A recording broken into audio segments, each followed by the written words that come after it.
नमस्कार, आपण पाहताय कोकणचं नंबर 1 महाचॅनल कोकण 7 लाईव्ह बातमीपत्रात आपलं स्वागत। सुरुवात करूया हेडलाईन्सनं। जिल्ह्यात 4 तालुक्यांच्या पंचायत समित्यांवर महिला राज। गोवा बनावटीच्या दारू वाहतुकीवर मोठी कारवाई आणि सरन्यायाधीशांवर बूट फेकल्याचं प्रकरण। सिंधुदुर्गात वकिलांकडून तीव्र निषेध। आता पाहूया सविस्तर बातम्या। सावंतवाडी नगर परिषदेवरती 14 वर्षांनी महिला नगराध्यक्ष पदावर विराजमान होणार आहेत। आरक्षण सोडत जाहीर होतात महिला चेहऱ्यांची चाचपणी सुरू झाली असून नेत्यांनी मोर्चे बांधण्यास सुरुवात केली आहे। सावंतवाडी नगर परिषदेच्या नगराध्यक्ष पदासाठी महिला सर्वसाधारण आरक्षण पडले, त्याच्यामुळे महिला राज हा सावंतवाडी नगर परिषदेवर पाहायला मिळणार आहे। त्यामुळे या पदासाठी या पदावर कोणता चेहरा आणावा याची चर्चा सर्व पक्षीयांमध्ये सुरू झालेली पाहायला मिळते। कालपासून त्याचे पडघम देखील पाहायला मिळतात।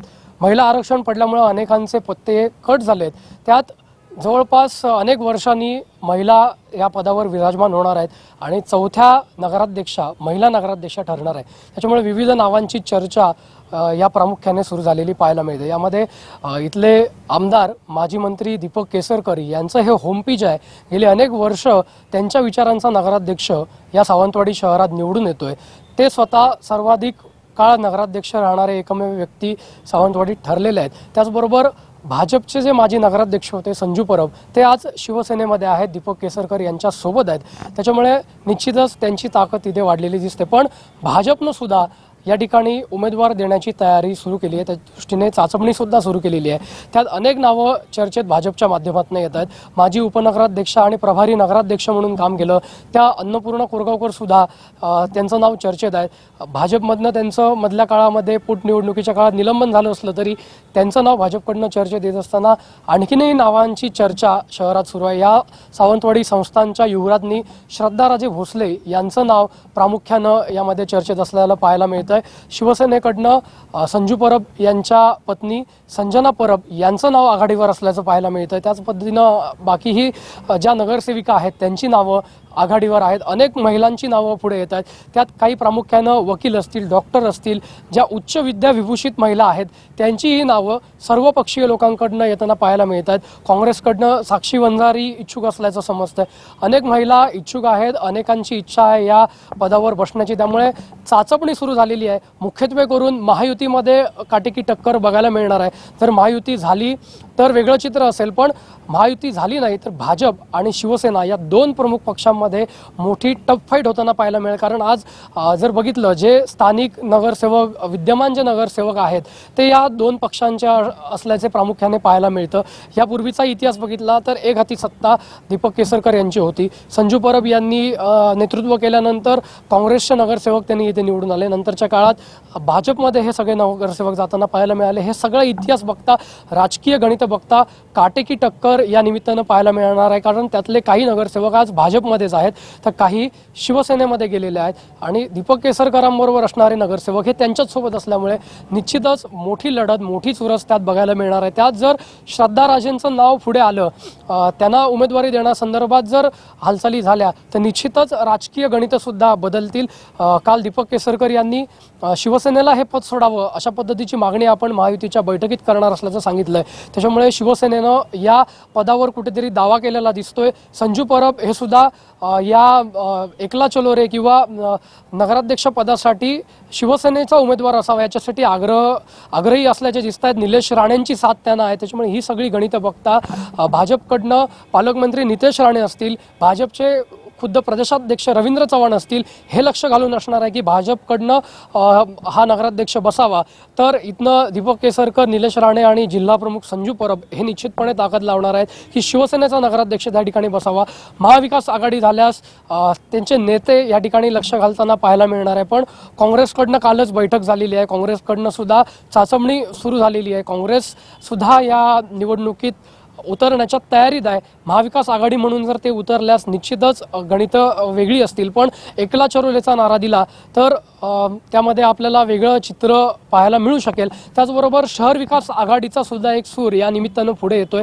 कारण अनेक जे लोक आहेत, अनेक जे नागरिक आहेत ते कुठल्याही पक्षाशी संबंधित नाही आहेत, पण ते इच्छुक आहेत असेही अनेक उमेदवार या ठिकाणी आहेत। त्यामुळे मोठीच चुरस सावंतवाडी नगर परिषदेच्या या निवडणुकीत पाहायला मिळणार आहे। उद्याच ज्या बाकी सर्व सदस्य जे आहेत किंवा नगरसेवक बाकीच्या 10 वॉर्डमधनं 20 नगरसेवक जे निवडून येणार आहेत त्यांच्यासाठीचं आरक्षण आहे, ती आरक्षण सोडत उद्या होणार आहे। त्याच्यामुळे निश्चितच उद्यानंतर खऱ्या अर्थानं दिवाळीचे फटाके आहेत ते फुटताना पाहायला मिळणार आहेत आणि त्याचं निमित्त असणार आहे ती सावंतवाडीची होणारी ही नगर परिषदेची निवडणूक। बऱ्याच वर्षांनी नगराध्यक्षाचं हे दालन उघडणार आहे आणि जवळपास बऱ्याच वर्षानंतर महिला नगराध्यक्ष पदावर त्या ठिकाणी बसणार आहे। त्यामुळे ही महिला कोण असणार आहे, जर महायुती झाली तर चेहरा कोण असेल, जर महायुती नाही झाली तर दोन्ही पक्ष कोणता चेहरा देणार आहे याची चर्चा, याची चाचपणी शहरात सुरू असून महिला राज हा निश्चितपणे नगरपालिकेवर पाहायला मिळत असतानाच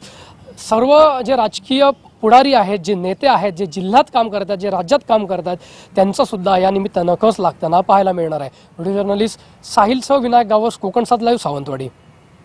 सावंतवाडी उपजिल्हा रुग्णालयाला सावंतवाडी आणि परिसरातील जागरूक नागरिकांनी विविध बाबींची तपासणी करण्यासाठी भेट दिली। कोल्हापूर येथील उच्च न्यायालयाच्या खंडपीठासमोर रुग्णालयातील रुग्णसेवेच्या उडालेल्या बोजवाऱ्यासंदर्भात दाखल केलेल्या जनहित याचिकेच्या पार्श्वभूमीवरती ही धडक देण्यात आली।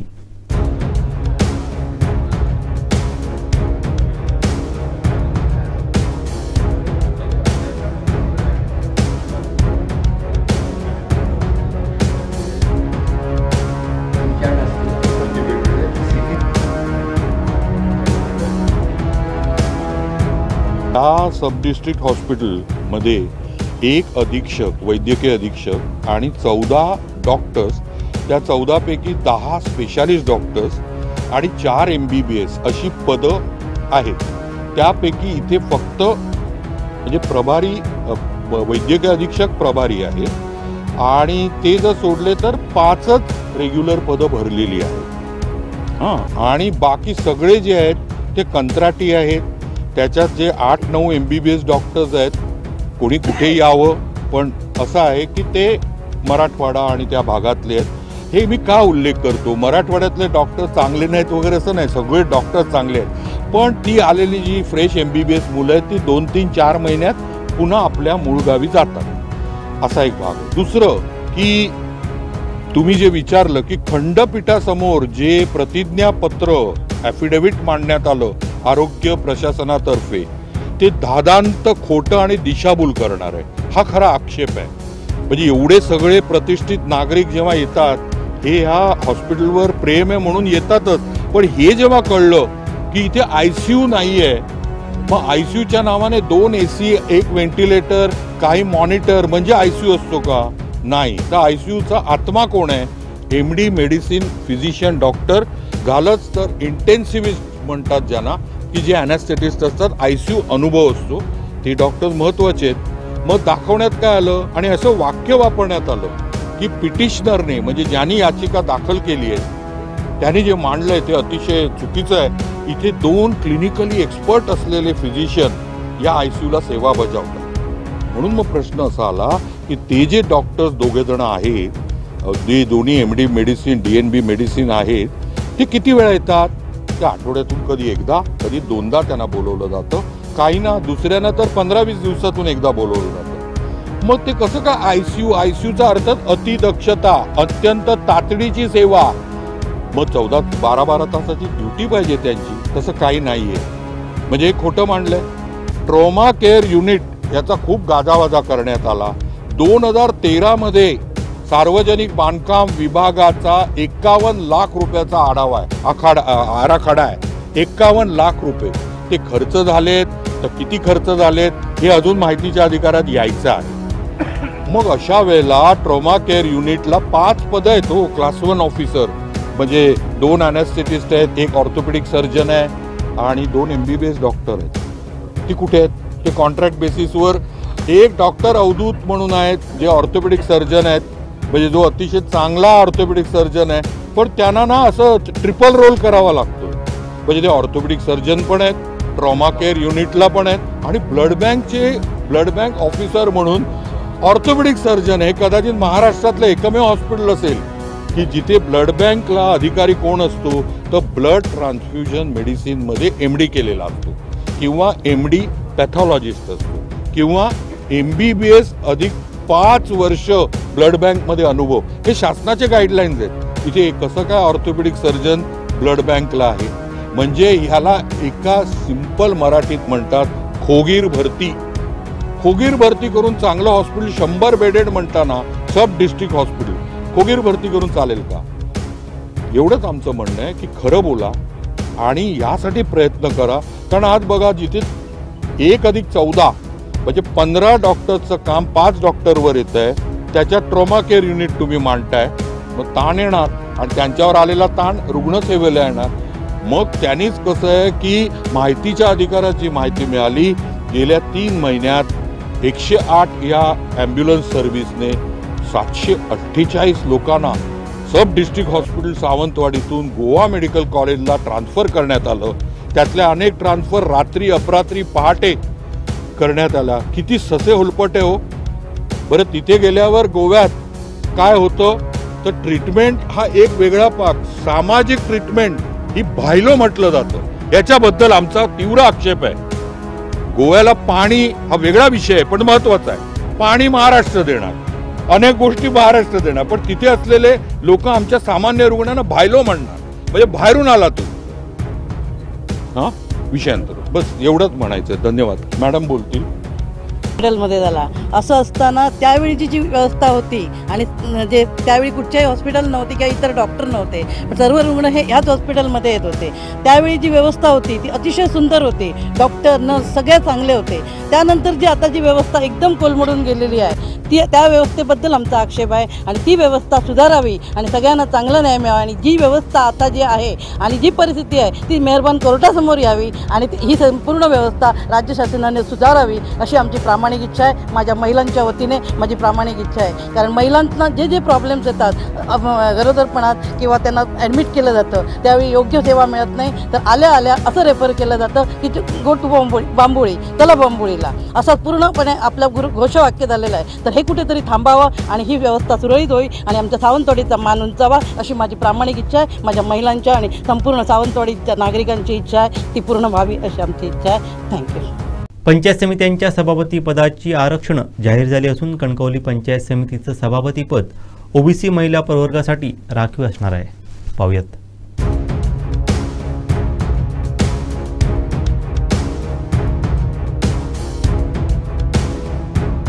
कणकवली पंचायत समितीचं सभापतीपद ओबीसी महिला प्रवर्गासाठी राखीव झाले आहे.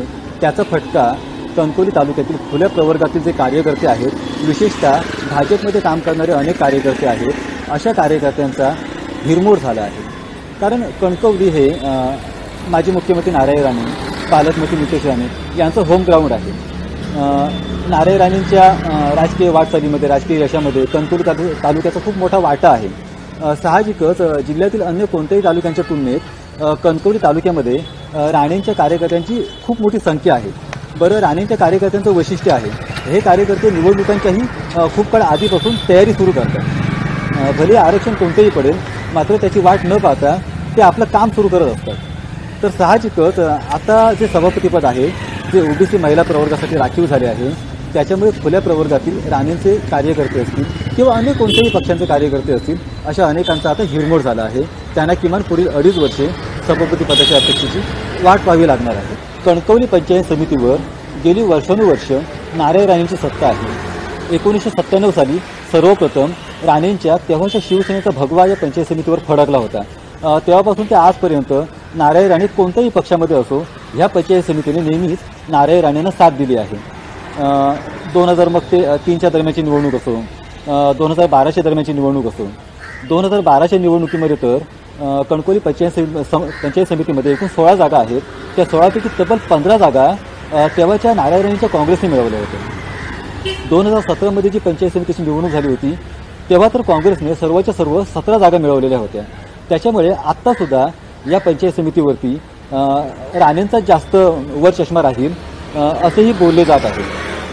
पंचायत समितीचे सभापतीपद भलेही ओबीसी महिला प्रवर्गासाठी राखीव झाले असले तरीही आज भाजपकडे किंवा राणे परिवाराकडे इच्छुक कार्यकर्त्यांची संख्या आजही मोठी आहे आणि त्यांच्याकडे वेगवेगळे पर्याय निर्माण आहेत. तर दुसऱ्या बाजूला कणकवली तालुक्यात सध्याची शिवसेनेची उबाटा शिवसेनेची परिस्थिती बऱ्यापैकी खूप बिकट आहे.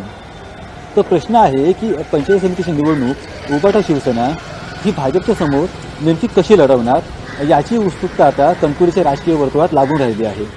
कॅमेरामन साहिल बागवेसह स्वप्नील वरवडेकर, कोकण सात लाईव्ह, कणकवली.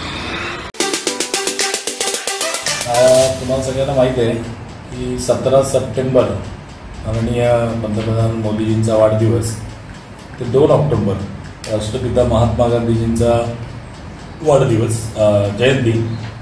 तर या सगळ्या दरम्यानच्या 15 दिवसाच्या कालावधीमध्ये संपूर्ण देशभर भारतीय जनता पार्टीच्या वतीने आणि शासनाच्या वतीने सेवा पंधरवडा जाहीर करण्यात आला होता. सिंधुदुर्ग जिल्ह्यात या सेवा पंधरवड्याचे संयोजक होते प्रसन्न देसाई,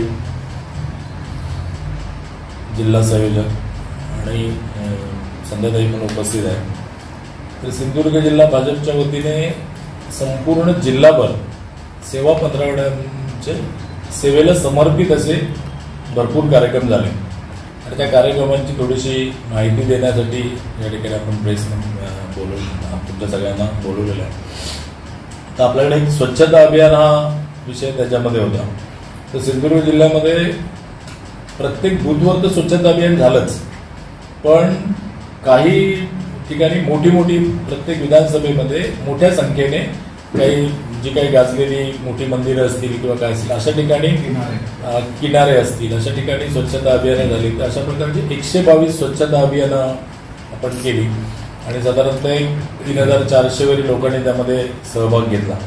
या सगळ्यामध्ये आपण स्वयंसेवी संस्था असतील, मंडळ असतील, या सगळ्यांना सहभागी करून घेतला. दुसरा एक विषय होता एक पेड माह के नाम असा एक उपक्रम होता. आमची 14 मंडळ आहेत. 14 मंडळामध्ये कुठे 4 कुठे 2 असे 50 कार्यक्रम वृक्षारोपणाचे झाले आणि तिथे 1001च्या संख्येने लोकांनी आपापल्या आईच्या नावाने वृक्षारोपण केलं आणि त्याला संरक्षितही करून ठेवलेलं आहे.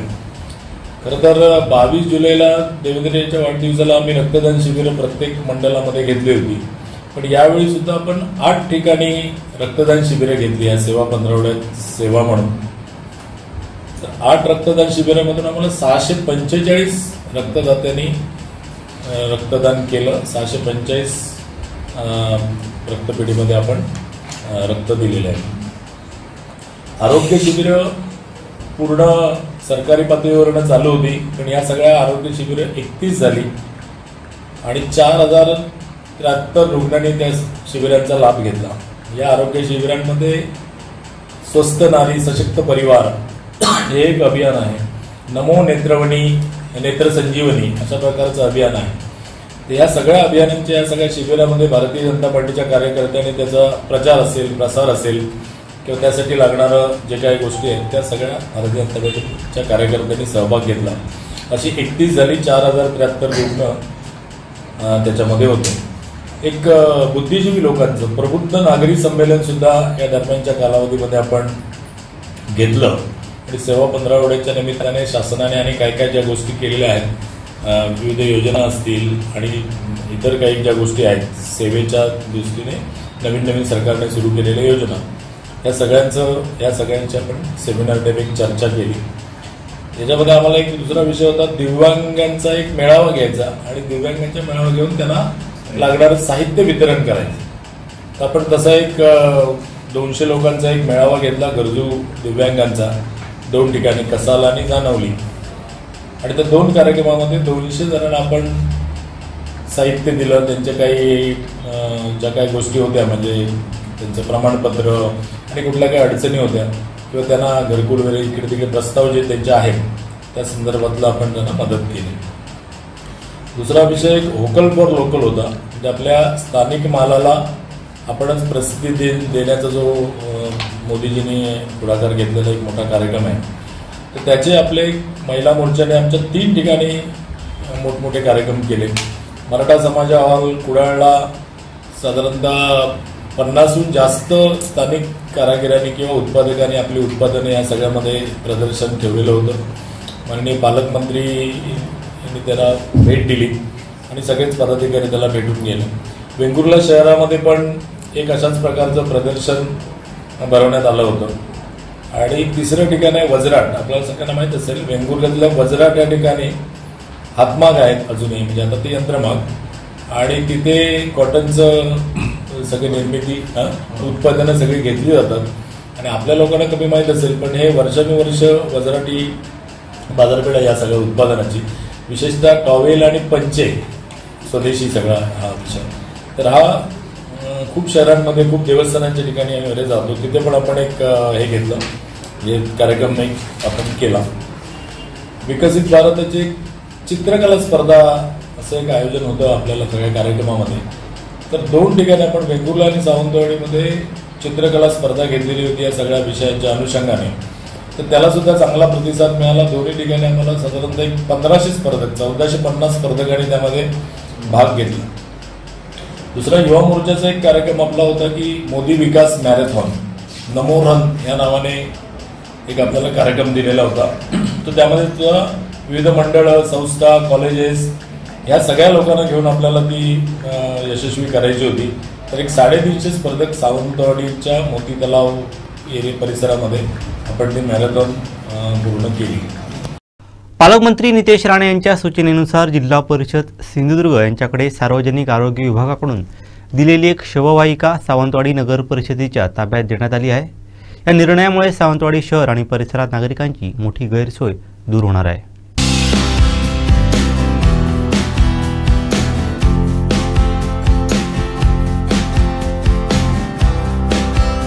अंत्यविधीसाठी शववाहिकेची उपलब्धता होताना गैरसोय निर्माण होत होती. आमदार दीपक केसरकर यांच्या माध्यमातून एक शववाहिनी कॅथोलिक असोसिएशनला देण्यात आली होती. यात आता नगर परिषदेच्या ताब्यात देण्यात आलेल्या शववाहिनीची भर पडली आहे.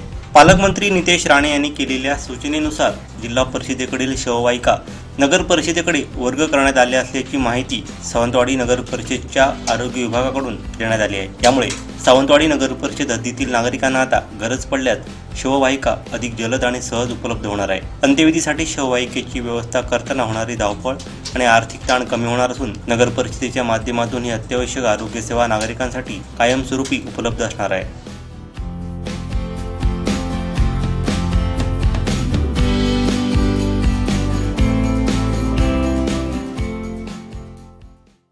राज्य उत्पादन शुल्क विभागानं सावंतवाडी तालुक्यातील इन्सुली तपासणी नाक्यावर मोठी कारवाई केली आहे. अवैधरित्या परराज्यातील मद्याची वाहतूक करणाऱ्या एका कंटेनरसह सुमारे 1,08,80,000 रुपये किमतीचा मुद्देमाल जप्त केला आहे.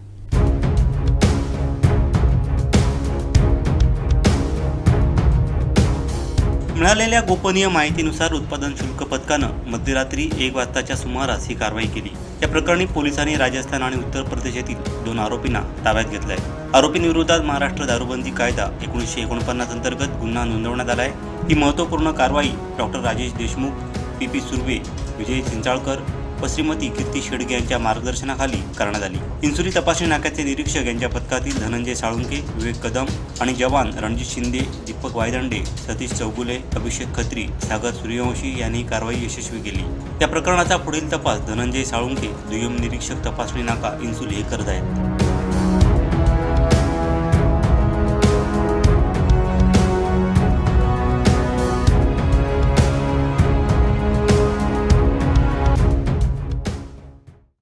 वैभववाडी तालुक्यातील पंचायत समितीच्या सभापती पदाचं आरक्षण आज जाहीर झालंय.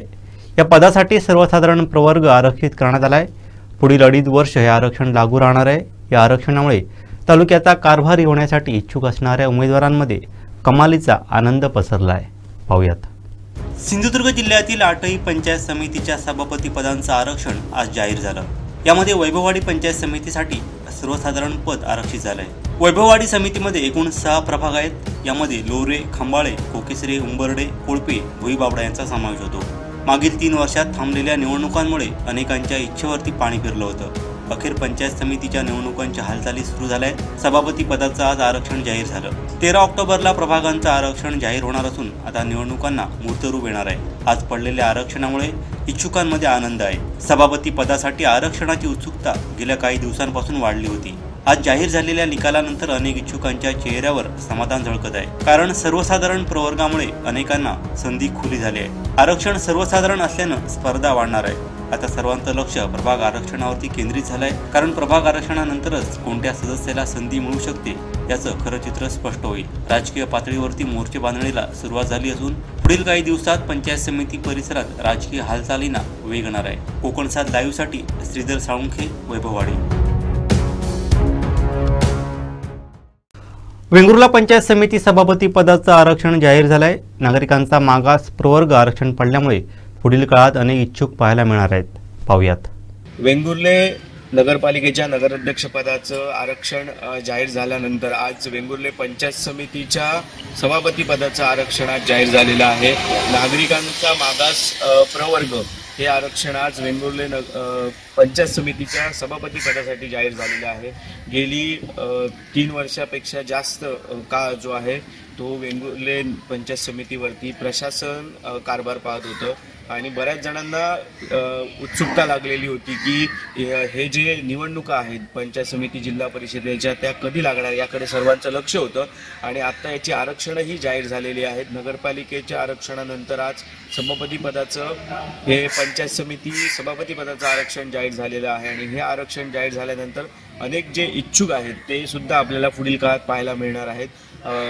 नागरिकांचा मागास प्रवर्ग हे आरक्षण जाहीर झाल्यानंतर अनेकांचे पत्ते सुद्धा यात कट झालेले आहेत. जे मागील काळात जे सभापती राहून गेलेले आहेत त्यापैकी काहींचे पत्ते कट झालेले आहेत, मात्र पुन्हा काहींना संधी आलेली आहे की हे सभापतीपद आरक्षण हे नामप्र असल्यामुळे संधी पुन्हा आलेली आहे. दरम्यान पुढे जे सदस्यपदाची जी आरक्षण आहे ती पडल्यानंतरच खरं चित्र हे स्पष्ट होणार आहे, खरे चेहरे समोर येणार आहेत आणि आपल्याला नेमकं या संपूर्णपणे निवडणुकीमध्ये कोण बाजी मारतं, कोणाला या ठिकाणी तिकीट कोणत्या पक्षाचं मिळतं आणि कोण या ठिकाणी जास्तीत जास्त प्रभावशाली ठरतं हे आपल्याला पुढील काळात पाहायला मिळणार आहे. मात्र आता सभापतीपदाचं आरक्षण जाहीर झाल्यानंतर जे पंचायत समिती सदस्यपदाचं आरक्षण आहे याकडे सर्वांचं लक्ष लागून राहिलेलं आहे. सदस्यपदाची जी आरक्षणं जाहीर झाल्यानंतर कोणत्या भागामध्ये पंचायत समिती मतदारसंघामध्ये कोणतं आरक्षण पडतं आणि तिकडून कोण नेमके उभे राहतात आणि त्याच्यातून निवडून येणारे हे सभापती पदासाठी असणार आहेत. त्याच्यामुळे तिकडे सुद्धा लक्ष लागून राहिले. बरेच इच्छुक चेहरे आपल्याला आगामी काळात या ठिकाणी पाहायला मिळणार आहेत. त्याचप्रमाणे अनेक जे खुल्या प्रवर्गामध्ये अनेक जे होते ते सुद्धा या ठिकाणी आरक्षण जशी पडतील त्या ठिकाणी पाहायला मिळतील. सभापती पद आहे, उपसभापती पद आहे, अशी बरीचशी आगामी काळात जे चित्र आहे ते स्पष्ट होणार आहे. मात्र आत्ताची जी बातमी आहे ती सभापती पदाचं जे आरक्षण आहे ते नागरिकांचा मागास प्रवर्ग पडलेला आहे. उद्या या ठिकाणी वेंगुर्ला नगरपालिकेचे जे नगरसेवक आहेत त्यांची आरक्षण जाहीर प्रभागनिहाय आरक्षण जाहीर होणार आहेत आणि त्यानंतर कदाचित पंचायत समितीची जी सदस्यपदाची आरक्षणं आहेत ती सुद्धा जाहीर होतील. मात्र हे एकंदरीतलं वातावरण सर्व पाहता लवकरच या निवडणुका पंचायत समिती जिल्हा परिषद किंवा नगरपालिका निवडणुका ह्या लागणार आहेत आणि आतापासूनच इच्छुकांची जी आहे ती मोर्चे बांधणीला सुरुवात झालेली आहे. तिकीट मिळवण्यासाठी नेत्यांच्या गाठीभेटी असतील किंवा या ठिकाणी मतदारसंघात संपर्क असेल हे या ठिकाणी आपल्याला सध्या बऱ्याच ठिकाणी पाहायला मिळणार आहे. कोकण 7 लाईव्हसाठी दीपेश परब, वेंगुर्ला. जिल्हा बँकेच्या लिपिक सरळ सेवा भरती प्रक्रियेसाठी अर्ज भरलेल्या उमेदवारांना प्रशिक्षण कार्यक्रम ठेवण्यात येणार आहे. त्यासाठी 10 ऑक्टोबरपूर्वी नोंदणी करावी असं आवाहन जिल्हा बँक अध्यक्ष मनीष दळवे यांनी केलं आहे. तसंच जिल्हा बँकेतील नोकरीसाठी कुणाशी आर्थिक व्यवहार केल्यास त्यास बँक जबाबदार राहणार नाही. जिल्हा बँकेची भरती प्रक्रिया पूर्णपणे पारदर्शक होईल असंही त्यांनी सांगितलं आहे. सहकारी बँकेच्या माध्यमातून लिपिक श्रेणीतल्या 73 जागांसाठी भरती प्रक्रिया IBS कंपनीच्या माध्यमातून सुरू झालेली आहे. याचा पहिला टप्पा 4 तारीख रोजी पूर्ण झालेला आहे आणि या पहिल्या टप्प्यामध्ये जवळपास 5077 उमेदवारांनी आपले उमेदवारी अर्ज हे ऑनलाईन पद्धतीने सादर केलेले आहे. सुरुवातीलाच बँकेच्या वतीने एक भूमिका आम्ही स्पष्ट केलेली होती की आपल्या जिल्ह्यातल्याच उमेदवारांना या भरती प्रक्रियेमध्ये स्थान मिळालं पाहिजे. या दृष्टिकोनातनं आदरणीय राणेसाहेब यांनी त्याच्यासाठी खास करून प्रयत्न केले आणि आज त्याचे चांगले परिणाम आपल्याला दिसत आहेत। या सगळ्याच्या माध्यमातून या जिल्ह्यातल्या उमेदवारांना IBS सारख्या महत्त्वाच्या संस्थेच्या माध्यमातून परीक्षा देण्याची क्षमता तयार व्हावी, ते त्या दृष्टिकोनातून प्रशिक्षित व्हावे आणि तिथलं प्रशिक्षण जर त्यांना योग्य पद्धतीचं प्राप्त झालं तर सिंधुदुर्ग बँकेपुरतं मर्यादित न राहता या देशभरातल्या वेगवेगळ्या बँकांची भरती प्रक्रिया ही IBS कंपनीच्या माध्यमातून होते आणि त्या ठिकाणच्या परीक्षेला सुद्धा सामोरं जाण्यासाठी या उमेदवारांची एक क्षमता तयार होईल आणि त्या दृष्टिकोनातनं जिल्हा बँक म्हणून आमच्या संचालक मंडळामध्ये या संदर्भात चर्चा झाली। आदरणीय पालकमंत्री महोदय त्या बैठकीसाठी उपस्थित होते आणि त्या बैठकीमध्ये बँकेच्या माध्यमातून या सर्व उमेदवारांना ज्यांनी उमेदवारी अर्ज सादर केलेला आहे त्या सर्व उमेदवारांना बँकेच्या माध्यमातून त्या ठिकाणी प्रशिक्षण, उत्तम दर्जाचं प्रशिक्षण त्या ठिकाणी देण्याचा निर्णय घेण्यात आलेला आहे आणि या 5000 उमेदवारांची प्रशिक्षणासाठीची जी नोंदणी आहे ती 9 तारीखपर्यंत ऑनलाईन पद्धतीने बँकेच्या वेबसाईटच्या माध्यमातून केली जाणार आहे आणि जे उमेदवार या ठिकाणी आपले प्रशिक्षणासाठी नोंदणी करतील त्यांचे बॅचेस तयार करून या सगळ्या उमेदवारांना दिनांक 13 ऑक्टोबर पासून या ठिकाणी प्रत्यक्ष प्रशिक्षण देण्याची प्रक्रिया सुरू होणार आहे।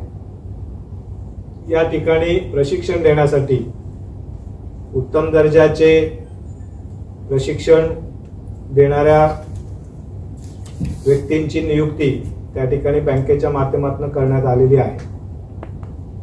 शरद कृषी भवन असेल, बँकेचं स्वतःचं सभागृह असेल आणि पत्रकार भवन असेल, अशा तिन्ही ठिकाणी या ठिकाणी प्रशिक्षणाचं काम सुरू होणार आहे।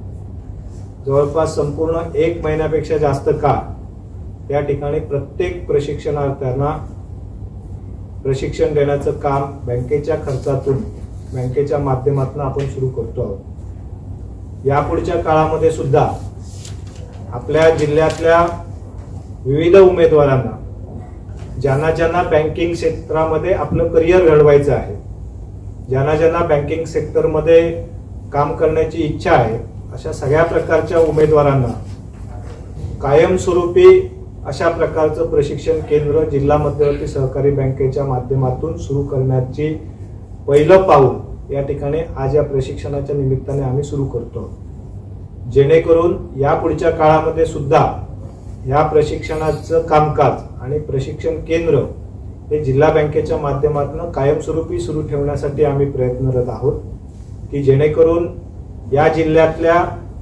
अनेक उमेदवारांना बँकिंग क्षेत्रामध्ये वेगवेगळ्या ठिकाणी वेगवेगळ्या बँकांमध्ये परीक्षांना सामोरं जाण्यासाठी या सिंधुदुर्ग जिल्ह्यामध्येच त्यांना प्रशिक्षण मिळावं, त्याच्या माध्यमातून त्यांना त्या परीक्षांना सामोरं जाण्याची त्यांची क्षमता तयार व्हावी, या दृष्टिकोनातून जिल्हा बँकेने हा घेतलेला निर्णय आहे आणि म्हणून या सगळ्याच्या माध्यमातून या माझ्या जिल्ह्यातल्या सगळ्याच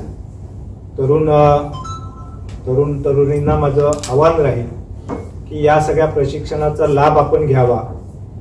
यापुढच्या काळामध्ये सुद्धा हे प्रशिक्षण कायमस्वरूपी चालवण्याचा आम्ही प्रयत्न करतो आहोत, त्याच्यामधला सुद्धा आपण सगळ्यांनी सहभागी व्हावं आणि आपण या देशातल्या बँकिंग सेक्टरमध्ये या जिल्ह्यातले अधिकाधिक उमेदवार हे सातत्याने यापुढच्या काळामध्ये उत्तीर्ण व्हावेत, या दृष्टिकोनातून बँकेने उचललेलं हे पाऊल आहे। सिंधुदुर्ग जिल्ह्यातील 8 पंचायत समितींच्या सभापती पदांचं आरक्षण मंगळवारी जिल्हाधिकारी तृप्ती धोडमिसे यांच्या उपस्थितीत झालं। कुडाळ, देवगड, वैभववाडी या तालुक्यांचे सभापतीपद सर्वसाधारण प्रवर्गासाठी खुलं झालं। सावंतवाडी सभापतीपद अनुसूचित जाती महिलांसाठी, वेंगुर्ला पंचायत समिती सभापतीपद नागरिकांचा मागास प्रवर्गासाठी, कणकवली पंचायत समिती सभापतीपद नागरिकांच्या मागास प्रवर्ग महिलांसाठी, मालवण व दोडामार्ग सर्वसाधारण महिला प्रवर्गासाठी सभापतीपदे आरक्षित झाली आहेत. यामुळे जिल्ह्यात 8 पंचायत समितीवर 4 महिला सभापतीपदे भूषवणार आहेत. शासन ग्रामविकास विभागाची 9 सप्टेंबर 2025 अन्वये आपल्याला पहिलं सर्व 8 पंचायत समित्यांसाठीचं आरक्षण मिळालं होतं. त्यामध्ये 2.5 वर्षाच्या कालावधीसाठीची ही पदसंख्या होती. त्यामध्ये आपल्याला अनुसूचित जाती महिलासाठी 1 पद, नामाप्रसाठी 1 म्हणजे नामप्र सर्वसाधारणसाठी 1, नामप्र महिलासाठी 1, सर्वसाधारणसाठी 3 आणि सर्वसाधारण महिलांसाठी 2 अशी एकूण 8 पदांची आपल्याला आरक्षण दिलं होतं. त्यापैकी पंचायत समित्या कोणत्या आरक्षणासाठी जातील यानुसार आज आपण ज्या काही सूचना आहेत वरून दिलेल्या त्यानुसार आपण आज लाईव्ह सगळी प्रोसिजर पूर्ण केलेली आहे आणि त्या अंतर्गत आपल्याकडे मी पुन्हा एकदा घोषित करते कोणत्या पंचायत समितीचे सभापतीपद कोणत्या वर्गासाठी आहे ते. यामध्ये वैभववाडी पंचायत समिती ही सर्वसाधारणसाठी, कणकवली पंचायत समिती नामाप्र महिलासाठी, देवगड हे सर्वसाधारण पद, मालवण हे सर्वसाधारण महिला, कुडाळ सर्वसाधारण, वेंगुर्ला नामाप्र सर्वसाधारण, सावंतवाडी अनुसूचित जाती महिला, दोडामार्ग सर्वसाधारण महिला अशा पद्धतीने आपण 8ही पंचायत समित्यांच्या सभापतींचं आरक्षण निश्चित केलेलं आहे. पंचायत समिती सभापती पदाचं आरक्षण जाहीर झालं असून सावंतवाडी पंचायत समिती सभापतीपद महिलांच्या अनुसूचित जाती प्रवर्गासाठी आरक्षित झालं आहे. त्यामुळे 24व्या सभापती कोणच ठरणार आहे याकडे लक्ष लागून राहिलं असून पंचायत समितीवरती पुन्हा एकदा महिला राज पाहायला मिळणार आहेत. पाहूयात. सावंतवाडी नगराध्यक्ष पदावर महिला राज आल्यानंतर सावंतवाडी पंचायत समितीच्या सभापती आरक्षणाकडे लक्ष लागलं होतं आणि तिकडे सुद्धा महिला राज आपल्याला पाहायला मिळतोय. नुकतंच आरक्षण सोडत ही जिल्हाधिकारी कार्यालयातनं जाहीर झालेली आहे आणि महिलांसाठी हे आरक्षण पडलेलं आहे. त्याच्यामध्ये अनुसूचित जाती या प्रवर्गासाठी सभापती पदाचं हे आरक्षण पडलं आहे. 24वा सभापती या निमित्तानं सावंतवाडीचा ठरणार आहे. यापूर्वी पाहिलं तर 2 महिला सभापती या पंचायत समितीवर राहून गेल्यात आणि पुन्हा एकदा प्रशासकीय राजवटीनंतर जवळपास 3 वर्षांनी महिला राज पाहायला मिळणार आहे, महिला सभापती पाहायला मिळणार आहे. 24वा सभापती या ठिकाणी असणार आहे. 24व्या सभापती म्हणून ह्या महिला कोण बसणार हे या निमित्ताने पाहावं लागणार आहे. सर्वांचं लक्ष या निवडीकडे किंवा या स्थानिक स्वराज्य संस्थांच्या निवडणुकांकडे राहिलेलं पाहायला मिळालं होतं.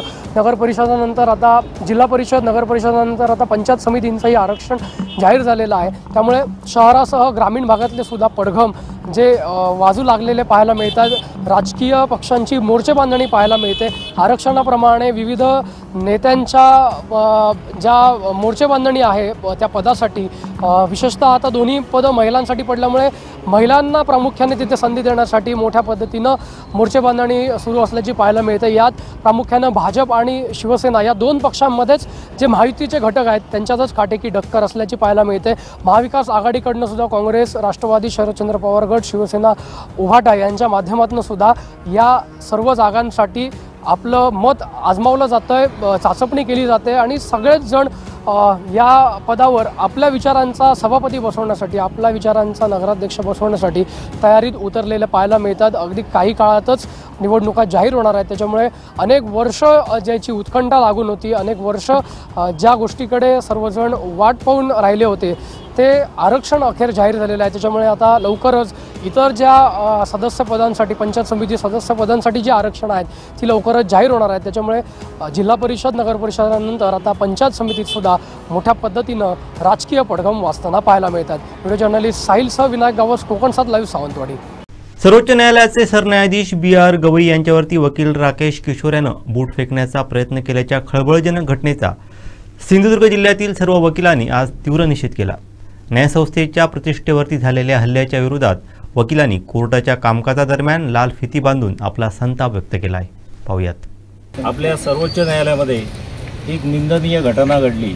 त्यामध्ये आपल्या सर्वोच्च न्यायालयाचे आदरणीय सरन्यायाधीश भूषण गवई साहेब यांचं न्यायालयीन कामकाज चालू असताना एक माथेफिरू वकिलाने एक निंदनीय असा प्रकार त्या ठिकाणी केला आणि स्वतःच्या पायातील बूट त्यांच्यावर मारण्याचा प्रयत्न केला.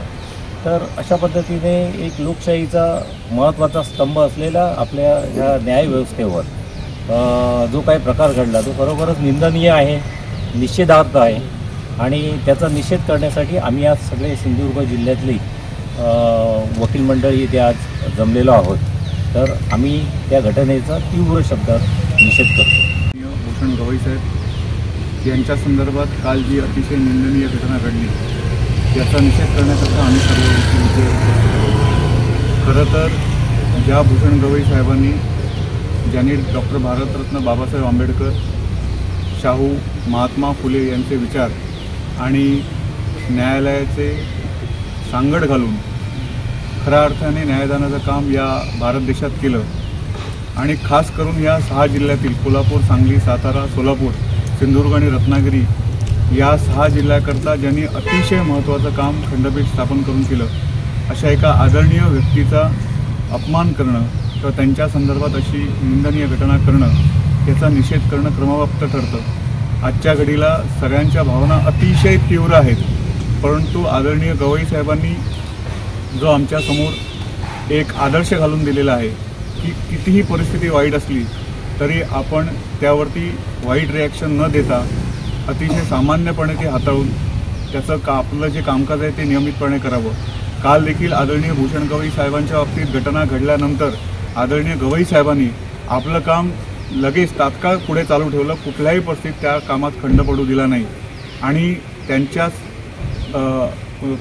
एकंदरीत कार्यप्रणालीनुसार आम्ही देखील सर्व वकील जरी आमच्या सर्वांच्या भावना अतिशय तीव्र आहेत, खूप तीव्र आहेत, तरी देखील आम्ही अतिशय संयमीपणाने या गोष्टीचा निषेध करतो. परंतु पक्षकारांना व न्यायालयीन कामकाज कुठल्याही प्रकारे अडथळा येऊ नये म्हणून केवळ निषेध व्यक्त करून, तीव्र निषेध व्यक्त करून आम्ही आमचं काम देखील पुढे करणार आहोत. यावेळी मी एवढंच सांगू इच्छितो की या 6 जिल्ह्यातील वकिलांनी कोल्हापूर, सांगली, सातारा, सोलापूर, रत्नागिरी आणि सिंधुदुर्ग या 6 जिल्ह्यातील सर्व वकिलांनी आपल्या सर्व भावना या आदरणीय गवई साहेबांसोबत आहेत. त्याची आम्ही त्यांना कल्पना देखील दिलेली आहे आणि त्यांच्या सांगण्यानुसार आम्ही लगेच आमचं काम देखील परत चालू करणार आहोत. परंतु घटनेचा मात्र अतिशय तीव्र शब्दात निषेध करतो, जेणेकरून भविष्यात असल्या प्रकारच्या घटना होणार नाहीत याची खात्री घेता येईल. बरं, आज हे लाल फिती लावले तर त्यांना लावूनच काम करणार का? हां, आम्ही सर्वजण लाल फिती लावून आज काम करू, जेणेकरून कामही सुरू राहील आणि एका बाजूला आपला निषेध देखील सर्वत्र दिसून येईल. काल जो काही निंदनीय प्रकार झालेला आहे, गवई साहेब जे सरन्यायाधीश, तर हा प्रकार अत्यंत निंदनीय आहे, काळिंबा फासणारी आहे माणुसकीला घटना.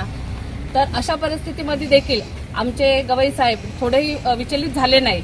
त्यांनी ज्या प्रकारे आपलं काम चालू ठेवलं त्याच्यावरून आम्ही हा आदर्श घेतलेला आहे की जी घटना घडलेली आहे खरोखरच जसं आता देसाई साहेब असू दे किंवा नाईक साहेब असू यांनी सांगितल्याप्रमाणे अत्यंत आम्हाला जीवाला लागणारी अशी घटना आहे. त्याचा निषेध करण्यासाठी काम बंद करण्यापर्यंतचे आमच्या डोक्यात विचार होते, परंतु केवळ गवई साहेबांचा आदर्श असल्यामुळे आणि त्यांनी ज्या पद्धतीने काम चालू ठेवलं त्यामुळेच आम्ही हा सर्वांनी निर्णय घेतलेला आहे की त्याचा निषेध म्हणून लाल फिती लावायचा आणि कोणत्याही पक्षकारावर अन्याय होऊ नये आणि त्याचं काम चालू राहावं, कोर्टावरही ताण येऊ नये म्हणून आम्ही सर्वांनी सिंधुदुर्ग जिल्हा असो अथवा जे सर्किट बेंच झालेलं आहे जिथे गवई साहेबांचा हातभार लागला आहे तिथे प्रत्येकाने त्याच्या विरुद्ध निषेध व्यक्त केलेला आहे आणि कामकाज चालू ठेवलेलं आहे. इव्हन आमच्या सिंधुदुर्गमध्ये ह्या कोर्टात देखील आपले गवई साहेब आलेले होते, त्यांचे लेक्चर आम्ही ऐकलेले. म्हणजे इतका उच्च पदावरचा माणूस देखील तळागाळातल्या लोकांचा विचार करणार आहे आणि त्याच्या बाबतीत हे जे काही घडलेले होते साहेबांच्या बाबतीत ते अत्यंत माणुसकीला काळिंबा फासणारं असं आहे. त्यामुळे आम्ही त्यांचा सर्व माझी वकील भगिनी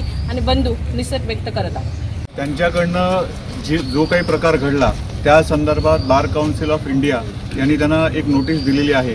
त्यांचं म्हणणं घेतलं जाईल. टेम्पररीली जे कायद्यात तरतूद आहेत त्यानुसार त्यांना प्रॅक्टिस करण्यापासून बंदी करण्यात आलेली आहे. त्याची इन्क्वायरी होईल. त्या इन्क्वायरीमध्ये त्यांचं जे काही म्हणणं आहे ते मांडतील. आजच्या घडीला आम्हाला जी माहिती मिळते त्यामध्ये आदरणीय गवई साहेबांनी आपल्या एका मॅटर चालू असताना जी काही टिप्पणी केली होती त्या टिप्पणीचा राग येऊन त्यांनी ते केलं असावं असं प्रथमदर्शनी दिसतं, परंतु त्याच्यावरती भाष्य करणं योग्य ठरणार नाही कारण त्याची इन्क्वायरी अद्यापही चालू आहे. देवगड निपाणी महामार्गावरती देवगड नांदगाव या रस्त्यावरती आधीच अपघातांचं प्रमाण वाढलेलं असताना ठिकठिकाणी असलेले महामार्गावरील खड्डे या अपघातांचं प्रमुख कारण ठरत आहे. पाहूयात.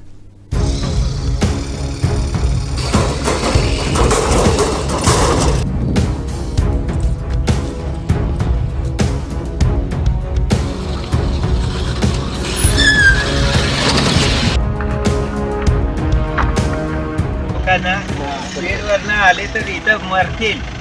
आधी 2 असे झाली, 2-4 वेळा इथं उडी घेतलेली आहे. गाडी घेऊन यायच्या कशा? गाडी तुम्ही रोड टॅक्स घेताय, कशाला घेताय रोड टॅक्स?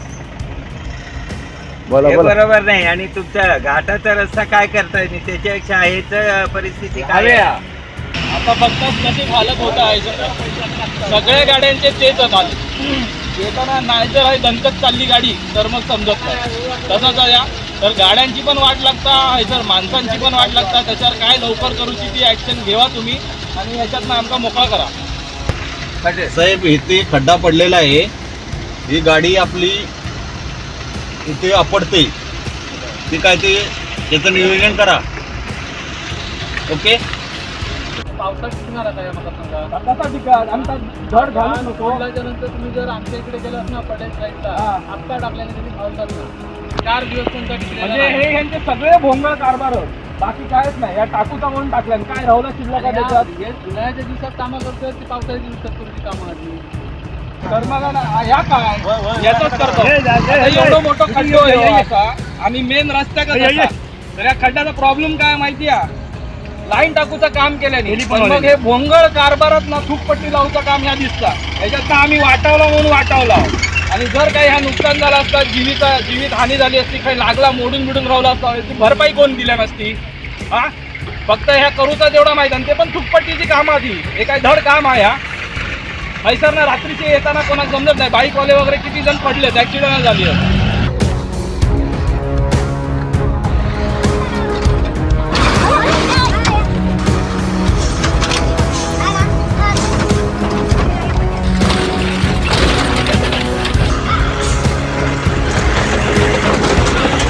वैवल्ड्या गावामध्ये तोळसोळे फाटा इथे टेलिफोनवाल्यांनी पाईपलाईनचं काम केलं आहे. रस्ता खोदून पाईपलाईन घेऊन गेले आहेत, पण तो काय खड्डा भरलेला नाही आहे. इथे एक आहे, लिंगण्या टिट्यावरती एक, आणि चांदोशी फाटा तळेबाजार हायस्कूलच्या तिथे 3 मोठे खड्डे पडलेले आहेत. प्रत्येक वेळी तिथे कमीत कमी फुटाचा खड्डा पडलेला आहे प्रत्येक वेळी. त्या ठिकाणी त्या कॉन्ट्रॅक्टरने काय काँक्रीट पण टाकलं नाही, काही एक टाकलं नाही. ते दाखवा जरा त्यांना काय परिस्थिती आहे ते बघा तिथे.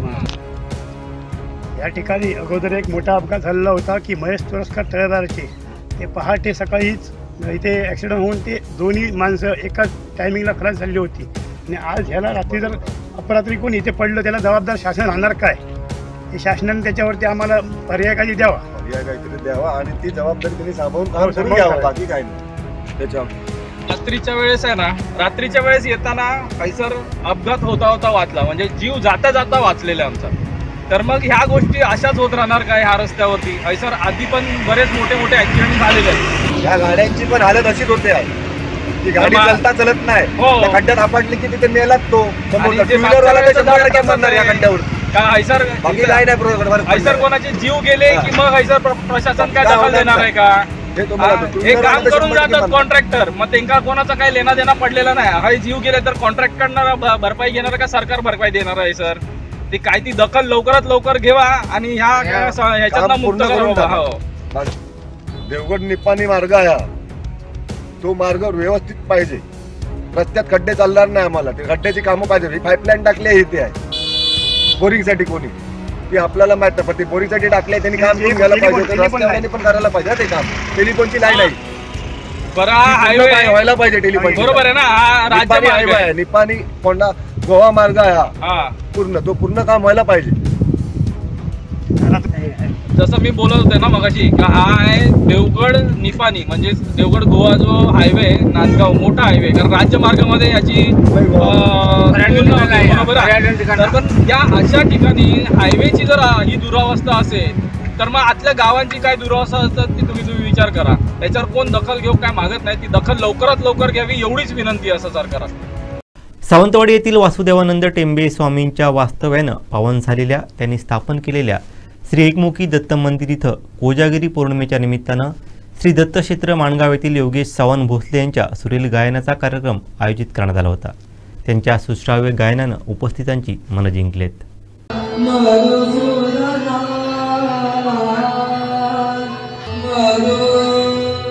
भोसले हे पंडित सुरेश वाडकर यांचे शिष्य आहेत.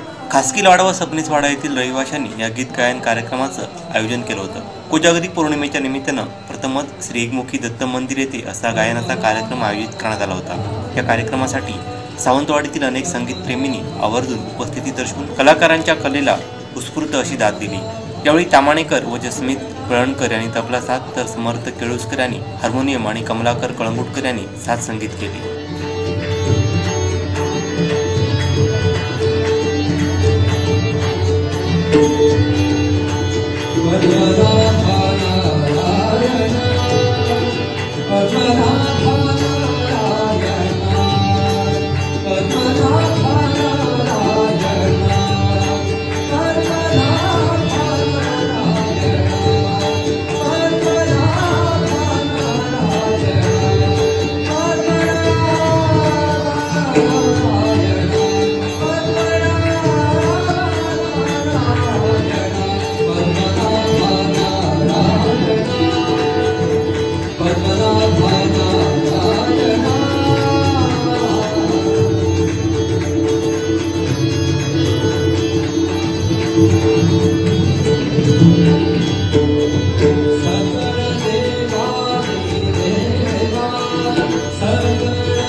शेवटी ठळक घडामोडी पुन्हा एकदा।